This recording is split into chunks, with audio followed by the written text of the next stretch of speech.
nginovalo ngisaba ngena nomuntu okuphiwe eNazaretha ukukhuluma. Ngiwumuntu nje odaliwe oyithintitha ongakwazi ukukhuluma kahle. Kodwa ngiyacela enkosini eNazaretha unyazi likhulume kimi, khulume kini kayibonga inkosi ngoba vele abantwana benkosi njengoba sila sonke munye umphakeli wethu unyazi lezulu kayibonga inkosi. Njengoba sila sonke abantwana benkosi sihambaze senqunu kaSemphethe futhi silambile sidinga ukondliwa futhi njengoba sila siyagula sidinga ukwelashwa. Sila abantwana benkosi sithwele sidinga uyena ozasethula lemthwalo esithwele kayibonga inkosi. Mhlazimbe eqala eNazaretha angicela enkosini eNazaretha inkonzo yokubonga kusuka qaliwe kumenyezela ukuthi inkosi izosenamela kulomuzi waseNazaretha noma kungabanga kholula kodwa siyabonga Thixo omkhulu wasebuhleni uba namhlanje ubukeka lo mhlangano usuyimpumelelo kayibonga inkosi. Sibongeke kwezinhlaka zonke ezikhona eNazaretha zala iningizimu ezibe ingxenye yokuba khona kwalo mhlangano. Abanye abakhona la bantwana benkosi ababe ingxenye yokuba khona kwalo mhlangano asibona eNazaretha ngokugqoka njengoba sigqokile nje kodwa ba eNazaretha enhlizweni kayibonga inkosi. Lake lasho uthi ngenye imini lathi khona abantu eNazaretha ngokwenhliziyo hayi ngokugqoka eNazaretha njengoba siyigqokile. Mangisho njalo bantwana benkosi ngithi kuyinhlaka zonke la iningizimu sinawo baba amakhosi, sinabefundisi, sinabavangeli, abashumayeli, abakhokheli nebandla lonke nabangagcotshiwe ababe ingxenye yokuba lo mhlangano ube impumelelo ube khona namhlanje njengoba ukhona kayibonga inkosi. Mhlazimbe ngokhethekile bantwana benkosi basibonga nyazi uke wathi omunye wabafowethu ukhona umhlangano la eNazaretha wezwa amalungiselelo wathi siyawubongela lo muzi waseNazaretha unenhlahla nathi esiyifisayo emazweni asemakithi esingazi ukuthi singayithola kanjani. Lo muzi waseNazaretha unenhlahla nathi esiyifisayo emazweni asemakithi esingayazi ukuthi singayithola kanjani. Siyabonga ke bantwana benkosi ngoba lo muzi uthandiwe eNazaretha kayibonga inkosi. 208 eNazaretha sisendabeni bantwana benkosi. Ngenye imini umuntu ke wanenhlahla unohambo inkosi iyake yacela eNazaretha ukuthi akayiphelezele kuyiwa eICC kayibonga inkosi. Yokwethwesa iziqu zoba usolwazi osolwazi. Ithi inyanga yezulu ngenye imini eNazaretha sekuyisikhathi sokuziqhenya ngoShembe. Sekuyisikhathi sokuziqhenya ngoShembe. Ngaba khona kulolu hambo mhlazimbe ngizoya eICC bese ngiphuma ngigcine eCape Town eNazaretha kayibonga inkosi. Luzambula unyazi lomeduze kwesikepe siduma eNazaretha sezigunyuliwe izintambo ezilophi zokusibopha kodwa sithi kuthwe sophuma ngo1 washaya u1 wedlula kayibonga inkosi. Awungifundele baba Exodus 18:13. Wathi ngangomso uMose wahlala ukuthetha amacala abantu bema kuMose ilokhu kwasa kwaze kwahlwa. Umkhweka Mose wabona konke uMusa kwenzela abantu wathi kuyini lokhu okwenzela abantu na? Uhlalelani wedwa abantu bonke bemi kuwe ilokhu kwasa kuze kuhlwe. uMose wathi kumkhwe wakhe ukuba abantu beza kimi ukubuza kuThixo. Uma benendaba beza kimi ngithetha amacala abo. Ngiyabazisa izimiso zikaThixo nemithetho yakhe. Umkhwe kaMose wathi kuye akulungile lokhu okwenzayo. Uyakuphela amandla wena nalabo abantu abanawe ngokuba lokhu kunzima kuwe. Awunamandla okukwenza uwedwa. Akulalele izwi lami ngikweluleke uThixo abe nawe. mela abantu phambi kukaThixo. Ibambe kancane mkhulu. Bengifisa usho ukuthi bakhona abantu bantwana benkosi abakwenzayo lokhu bengakunikwanga. Mhlazimbe uJethro umkhweka Moses wafanele athi mayithi akulungile lokhu abeseqedela athi mawungakunikwanga bayizwa abangcwele. Kodwa bonke abantu njengoba sila bantwana benkosi amukho umuntu okhona lana ongenayo indaba ayilethile onyazini kayibonga inkosi ukuba nizothetha amacala ethu lutho uthi ngenye imini khona indoda eyayigula ngekhanda yehla enyuka emtshebheni ithi le ndoda mayidlule emtshebheni abafowethu ababemi endaweni yokuncebeleka bezenamele bathi wendoda bebuza kulogula ngekhanda uhlalelani wehla wenyuka ukusindwa ingabe usindwa yini lutho uthingo yasima le ndoda ithi khimilili yasibheka ngakulaba abeneme abadlela into zabo yathi kanti nongathwele uyasindwa. Bantwana benkosi njengoba sila sonke sizile ekuphileni sizele kumethuli kayibonga inkosi ithi insizwa endala sise ICC unyazi inkosi yokuthula ithi namhlanje sizophendula imibuzo ethi sisholona unyazi ukuthi liwusolwazi osolwazi sisholona unyazi ukuthi liwuprofessor oprofessor ithi lensizwa mayiqala inkulumo ithi unyazi liyinkosi yokuthula bantwana benkosi ibandla namhlanje liyilento eliyiyo ngenxa yonyazi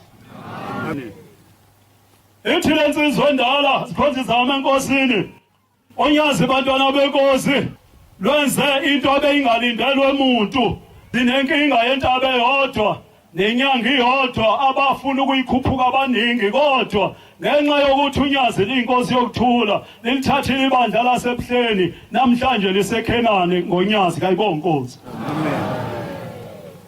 amen. eNazaretha sisendabeni enkulu sikhonza izama enkosini besisebethlehem lapha ithi inkosi unyazi ithi eNazaretha ngizonikhulumela noNkulunkulu ukuba kasheshe azilungise zonke izinto enisifisayo ngizonikhulumela noNkulunkulu bakasheshe azilungise zonke izinto enisifisayo uhlalelani wena wedwa bonke abantu bemi kuwe kusuka ekseni uthi ke lo mbhali ingoba abantu beza kimi ukubuza kuThixo mabe nendaba beza kimi ngithetha amacala le moto akusiyona yakho thatha imbuzi umfana ibambe ubese bathakazelela abantu bakini ubatshene bayivikele ezingozini kayibonga inkosi ngiyonyazini sikhonzama enkosini liyabuza ukuthi le moto ohamba ngayo ingayiphi imodel ngithi baba u93 luthi kulungile inkosi ibusise uzoyithola engcono kayibonga inkosi masibuya eTabaze eHarrismith eNazaretha eBethlehem sehla eRichmond sasihamba nomfowethu umbongela umhlamvu seyafana enye insizwa bantwana benkosi isithanda Rev Mzulwini ikhona imoto esengikutholele yona engconywana nakuluhamba kuyo ozizoyithatha kayibonga inkosi sibabaza lezo zinto bathaba ithi inkosi inyanga zotshela nabantu ukuthi uShembe nisho ngani ukuthi uNkulunkulu tshela nabantu ukuthi nisho ngani uShembe ukuthi uNkulunkulu sise phuma ngo1 bantwana benkosi ezomema unyazi ukuthi kalikele uyonyathela ithi lensizwa ngisanoma yahlatshwa yona isibongo eShestaville ithi kodwa lensizwa baba ngoba sofikile la ngiyafisa ukuthi ukuyonyathela eRobben Island ngoba baningi abantu abashonela lapha kunamathuna abantu mawufika lapho unyathelile inkosi labantu bawuphile emoyeni laselivuka unyazi bantwana benkosi nebandla kwayiwa khona masifika lapha amathikithi aphela kodwa sifika limile unyazi ithi insizwa eXhosa eyayisesangweni isecurity ithi eNazaretha ngiyaqala ukubona isikhulu esinje ithi lensizwa ngekungena mina kwezikhulu ngokuphuma kwazo la angaze ngisibone isikhulu esilindwa isikebe simile isikebe eNazaretha siyaduma kasihambi bantwana benkosi lumile unyazi lubheke ngakuso kodwa kwiplatform isikebe siyaduma kufanele bangaba kodwa lumile lidondozele ngeumbrella lubheke esikebheni kalungeni sesishayile isikhathi sokuhamba ithi lensizwa ngekungena kwezikhulu ngokuphuma kwazo la yaqala ukubona isikhulu esinje esilindwa ithi lensizwa isikebhe sifana nebhanoyi kasimlinda umuntu bantwana benkosi Genesis 27 ba Genesis 27 verse 1 masilazikhonza enkosini silangazelela izibusiso kayibonkosi unyazi njengoba lihlezi lapha eNazaretha luphethe izibusiso ayikho enye into esizoyifuna la bantwana benkosi ukuthi uNkulunkulu omhlaka wokuphela asikhumbule uNkulunkulu asikhumbule nemindeni yethu ithenye insizwa eNazaretha aningitshela ukuthi imfundiso kaShembe inisize kuphi kanye nemindeni yethu imfundiso kaShembe Genesis 27 ba verse 1 kwathi uIsaka yasemdala amehlo akhe sefiphele ukuba engasabheki wambiza uIsewu indodana enkulu wathi kuye ndodana yami wathi bheka ngilapha wathi kuye bheka ke sengimdala angilwazi usuku lokufa kwami ake uthabathe izikhali zakho izinkemba zakho nemcibishelo yakho uye endle ungizingelele inyamazane ungenzele isidlo esimnandi engisithandayo usilethe kimi ngidle ukuba inhliziyo yami ikubusise ngingakafi ngiyabonga baba isinike uthoko wakhuluma kulungisiwe la zikhonzi zami enkosini ibuzile inyanga ezulu ivela esibonakaliso khona indaba enjalo bantwana benkosi ezokwenzeka manje ensukwini uhlatshelelwe kuthwebonganwe bangani uthi omunye ngenye imini lake lahlabelela ibandla liza nenkomo enkosini nyanga ezulu malifika isiyalimisa ibandla ithi mfundisi labantu abaza nale nkomo banikele bonke ini kubo usethi umfundisi baba banikele isithi nyanga ezulu awu laze lanamanga ikhehla wemadoda ithi inkosi lalela mfundisi isibusiso siyamazi umnikazi waso laze lanamanga ikhehla wemadoda isibusiso siyamazi umnikazi waso eNazaretha ngiyakhuthazwa ngani zakwethu ngoba isibusiso siyasetshenzelwa ithi le ndoda endala ndodana uthatha izinkemba zakho nemicibisholo uye endle ungizingelela inyamazane uyilethe kimi ithi le ndoda kuze ngikubusise ngingakafi eNazaretha sifuna isibusiso njengoba si amukho umuntu ongasifuni isibusiso kodwa siyasetshenziswa futhi siyamazi umninisi yaze lana manga ikhehla wemadoda ngoba abantwana benkosi yahlola inkosi eNazaretha yabona ukuthi hayi bonke labantu abala abanikele bonke kule nkomo bayahlabelela kodwa abekho amagama abakalotshiwe yeza ke lolo suku eNazaretha angathi singathi sihalalisa sonke sibe sinamathele bantwana benkosi kuleso siphe sokwethulwa iminikelo yethu ibe khona ngoba inhloso abantwana benkosi ukuthi uNkulunkulu asikhumbule ngoba akasikwazi ukukhona asikwazi mhlawumbe yakwazi wena mhlawumbe yakwazi sithwele eNazaretha ithenye indoda ya eNazaretha uthi lo baba ngake ngahlupheka mina kakhulu eNazaretha uthi ngayenza imisebenzi ngoba seluleke kwimfundiso kaShembe isho njalo uthi kasikhumbule abazali bethu sikhumbule nabadala abangasekho bethu ithi lensizwa ngahlaba kakhulu kodwa usizi alungiyeka ithi ngenye imini ngase ngiye enkosini eNazaretha ngiyobuza ukuthi baba ingane ngoba sengikwenze konke kunabazali bami kodwa usizi alungiyeki uyakhuluma kanye nakabili nokho umuntu angezwa uJobe 33 verse 14 ba uthi lo baba eNazaretha ngathi mangifika enkosini eNazaretha yathi ngakho mntanami ufuna ukuzokwazini ukuthi ingane uhlupheka wathi omunye baba ngisathe sengiyenzile ithi inkosi ngiyaqala ukuzwa umuntu ethi sebenzele konke abakubo kodwa still usahlupheka ngakho hamba ke mntanami kuzovela ukuthi ingane uhlupheka Jobe 33 verse 14 funda ba uThixo uyakhuluma kanye nakabili Thixo uyakhuluma kanye nakabili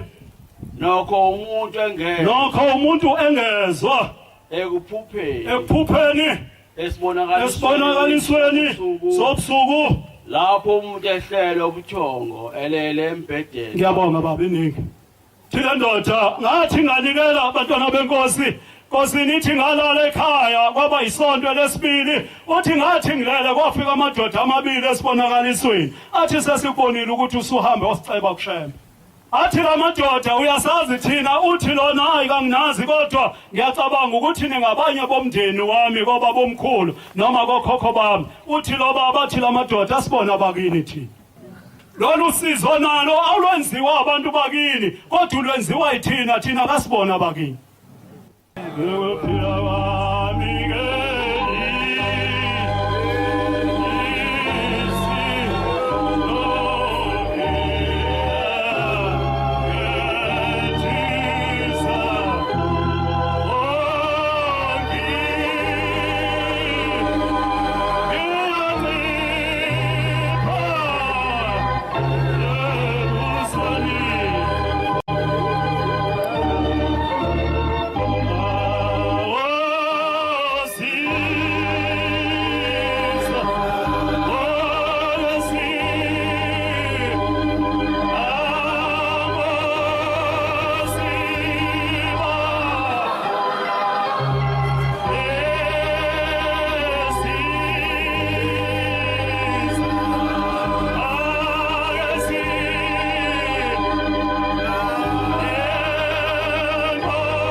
Bantwana benkosi kasibona bakini thina lolu sizo nalo alwenziwa abantu bakini ulezwe yithi.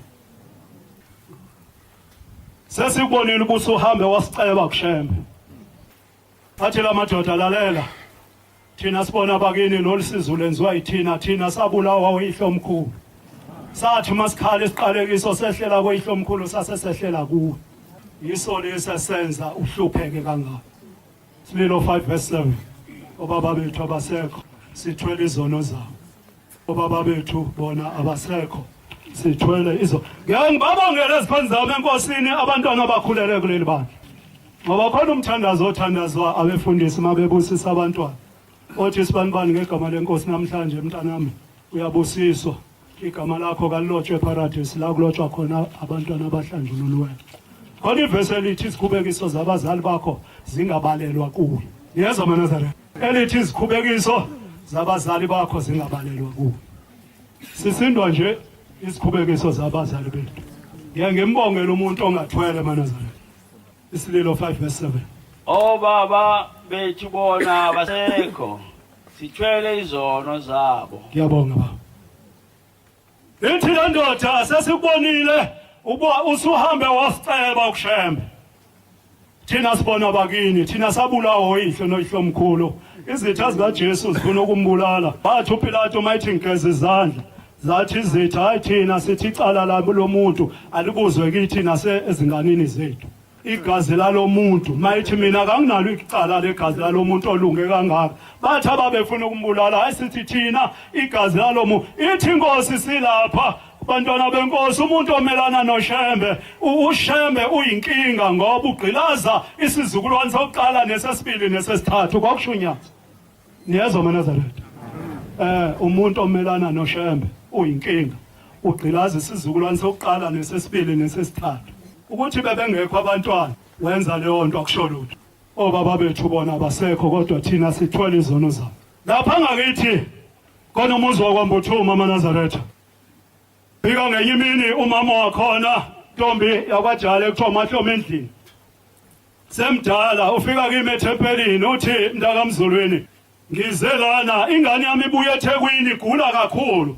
mayifika ekhaya kwase kubonakala ukuthi abomndeni amakhehla nezalukwazi kakuzohlalwa la ekhaya kulinda umphefumulo walomntwana ngoba uyagula ka uthi-ke into eyangixaka kuye ufile ngase ngithi mangithi kakulandwe kufonelwa imoto yemzimba ukuba kathatha asiwe emakhazeni waseyaphaphama lo mntwana uthi ahamba imoto sayibuyisela emuva yokulayisha imzimba wabe waphinde wafa sathi siyayibiza wavuka futhi uthi lo gogo bantwana benkosi ukwenze lokhu kaze kakathathu kuloku esine uthi sambona ezama ukuvukulele basesuku ngomakhehlo osibanibani amadala uyawabiza uthi asemtatamisa amncekisa ngogudulo lwendlu uthi wasephumula lo mfana wathi hangaze ngazimosha uthi abuza amakhehlo sibanibani mfana sibanibani kanti wezani eThekwini wabulala umuntu na uthi lo wathi athi lo mfana angaze ngazimosha uthi lo gogo azothi egcineni athi ngathuka uShembe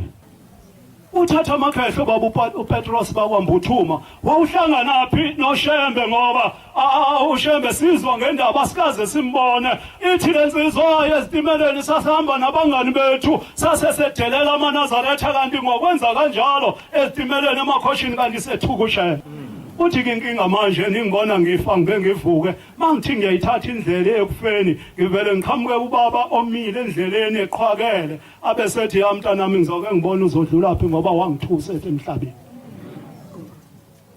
ithi lensizwa lo mntwana mayesho lo gogo uthi uqhwakele uthi mina nguShembe ngizoke ngibona ukuthi uzodlula phi ngoba uthi kungiphoqa ukuthi kangibuyele esidonjeni sa uzodlula phi ngoba wangithuka usesemhlabeni Bantwana benkosi uNkulunkulu akasikhumbule ngoba sisendabeni enzima esingayazi ngiyangithi banenhlahla abantu abakhulele la sengishilo ngathi kunomthandazo imfundiso kaShembe eNazaretha besingakwazi thina ukuthandaza asifundiswe imthandazo kababa wethu osezulwini kanti ingcweliso kodwa ithema ifika inkosi yathi hayi lo mthandazo eniwuthandazayo mawuyiNazaretha awuthi mawuthandaza uthi Thixo amakhosi akithi ohlanga nawusela osha kompande nawe inhlobo zonke ube sothi Thixo umuntu wakho uShembe wamthumelela kuthina ube sothi ngilapha mina ntandane kasibanibani mina ntanda usho ihlo noihlo mkhulu fika lapho uBombela eFoundation wafike wafundisa ukuthandaza eNazaretha ukubusisa ukudla esasingakwazi namhlanje siyazi ukuthi makubusisa ukudla kuthiwa ngoba imfundiso kaShembe Nkosi baba umsa wakho busisa isithebe esiphambi kwethu ethokozisa umzimba nomphefumulo makube njalo amen kwabhalwa phansi ngoba uthi ugagani manje lapha kwaMpofani eletha umakhothi ukudla abantwana benkosi athi uzokuthatha athi uyafika mayifika ekitchen endlini akudliwe ababuyisa okunye ukudla athi kuyenzeka ukuthi inceke yenkosi ayikuthandi lokudla kwenziwa okunye akubuyisa athi mayibuyele emuva ezolanda izitsha athi yafika kudliwe usethi buya esinye isikhathi seluthi ugagani mntanami ngiyakubona ukuthi uyathanda ukubusisa ukuthi owazi bakubusiswa kanjani awazi ukuthi kubusiswa kanjani bantwana benkosi cishe sengigcina la uthe oke wakhuluma ekuseni wathi imizi yonke kaShembe inemlando emkhulu wathi nalo wala eNazaretha unomlando kayibonga inkosi la sikhona isekhaya kuboka bheka uMesiya eNazaretha kayibonga inkosi la iboka bheka uMesiya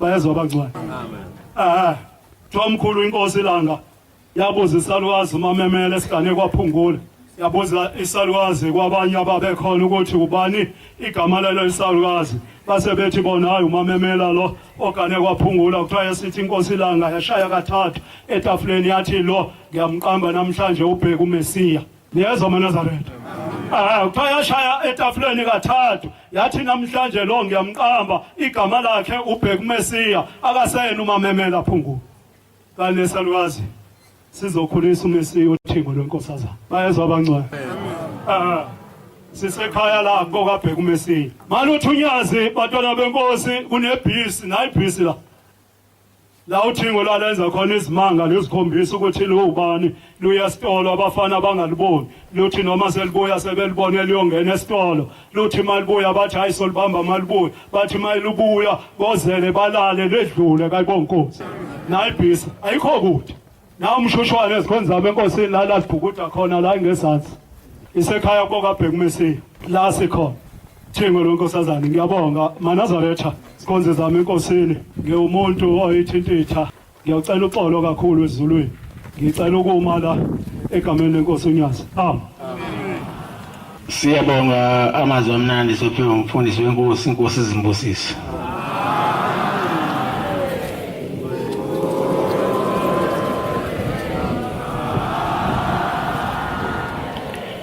Sizovala inkonzo yethu yamanje ngesihlabelelo sama-93 93. Sizocela umshumayeli oluthuli wasesiphathini asole lesihlabelelo inkosi imbusise.